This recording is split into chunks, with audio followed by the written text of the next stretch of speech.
বাড়িতে কেউ আছে? ও, তুই আছিস? ও পিসি, আসো, বসো। কি রে, বাড়ির সব কোথায়? পিসি, মা আর বাবা একটু বেরিয়েছে, বাবার বন্ধুর মা অসুস্থ, তো ওনাকেই দেখতে গেছে। জানতাম। তোর মা বাবা তো টোটো করে ঘুরে বেড়ায়। মেয়েটার কোনো শাসন নেই, মেয়েটাকে একা ফেলে ফেলে চলে যায়। ঘরটাকে কি করে রেখেছিস? এটা তো গুছিয়েও রাখতে পারি। চারদিকে নোংরা এলোঝেলো করে রেখে দিয়েছি।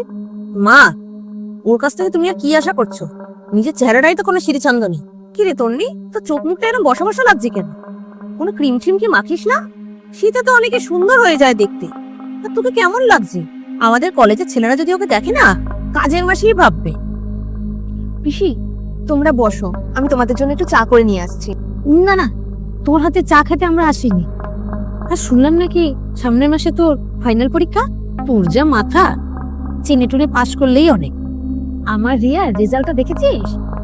একটুর জন্য ফার্স্ট ক্লাসটা পেল না। ওর সাথে আমার তুলনা করছো কেন মা?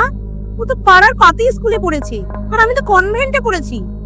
কিরে তন্নি, বিয়ে শাদী হবে তো, নাকি আজীবন মামার ঘাড়ে বসে বসে এইভাবেই খাবি? এই মুখ নিয়ে কিন্তু পাত্র পাওয়া খুবই কঠিন। অনেক হয়েছে, চুপ কর রিয়া। পিসি, তুমি আমাকে কি বললে?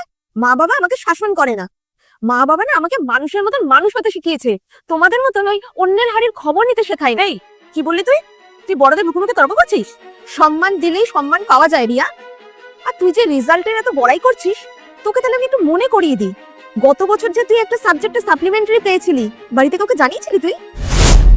নাকি পাশের বাড়ির ছেলেটার সাথে পার্কে আড্ডা দিতে দিতেই তোর ফার্স্ট ক্লাসটা হাতছাড়া হয়ে গেল?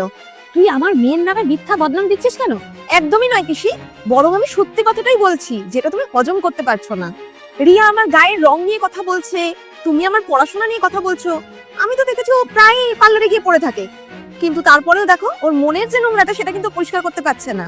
আর রিয়া, তোকে বলছি শোন, আমি যেরকমই হই না কেন, অন্তত বাবার পকেট থেকে টাকা চুরি করে নিয়ে বয়ফ্রেন্ডকে গিফট কিনে দিই না। তুই আমার নামে কি সব ভুলভাল কথা বলছিস রে? সব আমি জানি রিয়া, তুই যদি মুখটা বন্ধ রাখতিস তাহলে আমি এই কথাগুলো কিছু তুলতামই না। পিসি, আমার পড়াশোনা নিয়ে কথা বলার আগে নিজের মেয়ের কলেজের ড্রপ আউটের খবরটা একটু নিয়ে দেখো। এই, তুই আমাদের অপমান করছিস। দাঁড়া, তোর বাবাকে আমি সব বলবো। আমরা এক্ষুনি বেরিয়ে যাচ্ছি। হ্যাঁ পিসি, তুমি বাবাকে সব বলো, আর সাথে এটাও বলো, আমি কিন্তু এখন থেকে মুখ বুঝে কিছু সহ্য করবো না। তুমি আমার বাড়িতে এসে আমাকে অপমান করবে আর আমি কিচ্ছু বলবো না। পরের বার আমাকে কিছু বলার আগে নিজের ঘরটা সামনে তারপরে এসো। চলো আমার এখান থেকে, আমরা চলে যাই। অভদ্র মেয়ে একটা। হ্যাঁ হ্যাঁ রিয়া, সাবধানে যাস। আরে হ্যাঁ, যাওয়ার সময় আয়নায় একটু নিজের মুখটা দেখে যাস, হিংসা কিরকম কুচকে গেছে।